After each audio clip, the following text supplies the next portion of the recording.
maupun berbagi pengalaman terkait mengolah limbah dari usaha UMKM Kinokopam ini, yaitu media tanam dari jamur tiram, yaitu Banglong. Banglong ini memiliki komposisi 70% serbuk gergaji kan. Nah, kemudian untuk briket arang serbuk gergaji. Jadi briket ini dikatakan bahwa hasil dari pemadatan arang serbuk gergaji yang sudah dicampur dengan perekat tepung kanji atau tepung tapioka. Nah, ini yang berfungsi sebagai perekat untuk pembuatan briketnya. Jadi proses karbonisasi ini untuk mengurai kadar air dan untuk menghilangkan unsur-unsur yang terdapat dalam briket. Oke, kemudian untuk pencampuran dan perekatan serbuk gergaji yang sudah diarangkan. Jadi dicampur dengan perbandingan nanti 5:1. Perbandingan 5:1 dengan serbuk gergajinya dengan perekatnya. Kemudian dilakukan proses pencetakan. Kemudian dilakukan proses pengeringan kembali di bawah sinar matahari. Seperti itu. Kalau memang ada oven ya boleh dibagus lagi supaya kita terkontrol untuk suhunya. Selanjutnya yaitu terkait dengan pupuk kompos. Sama, limbah yang kita gunakan adalah limbah serbuk gergaji. Apa itu pupuk kompos?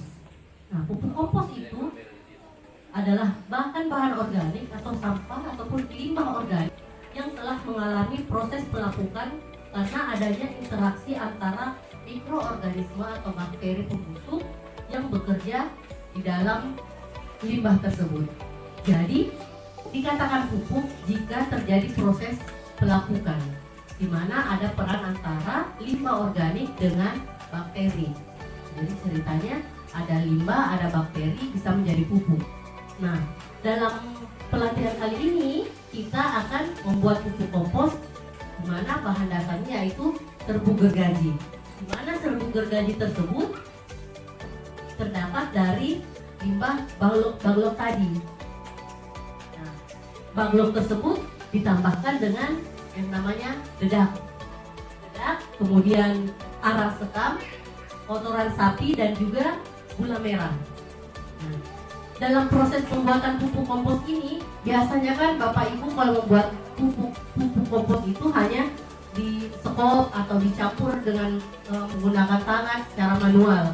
Namun dalam pelatihan kali ini saya akan memperkenalkan kepada Bapak Ibu terkait dengan alat yang namanya tumbling composter. Nah, kenapa dikatakan tumbling composter? Karena dia bisa berputar untuk mencampur seluruh bahan-bahan yang digunakan untuk pembuatan pupuk kompos tersebut. Jadi tidak perlu kita menggunakan sekop atau tangan yang bisa lebih mengefisienkan waktu dalam perbuatan pupuk kompos. Setelah dilakukan proses pemutaran di sini, semua kan bahan dimasukkan ke dalam tumbling composter ini. Kemudian ditunggu selama 7 hari yang gunanya untuk agar terjadi proses pembusukan. Jadi proses pembuatan pupuk kompos ini kita tunggu selama 7 hari. Kemudian dilakukan proses homogenisasi lagi, diputar lagi 14 hari baru kita bisa panen.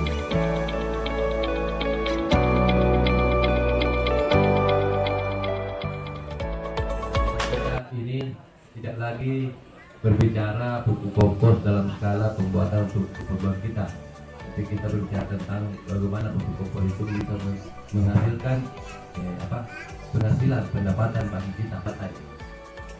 Briket arang. Jadi ini adalah kemasannya. Di situ ada nama perusahaannya, produksinya, jumlah beratnya berapa, kita posisinya apa, badannya apa, dan seperti itu. Jadi di dalam labeling nanti kalau kita buat kemasannya itu harus ada. Nah, kalau begitulah cara kita labeling.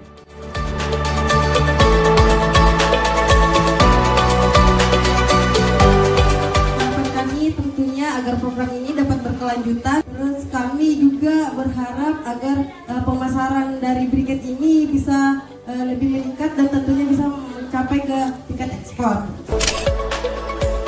Dengan adanya kerja masyarakat ini, di mana selain dibuat pupuk kompos, dibuat briket itu sangat bermanfaat. Dan insya Allah menurut teman-teman tadi dari petani jamur, mereka siap melanjutkan program ini dengan tentu orientasinya sudah orientasi bisnis.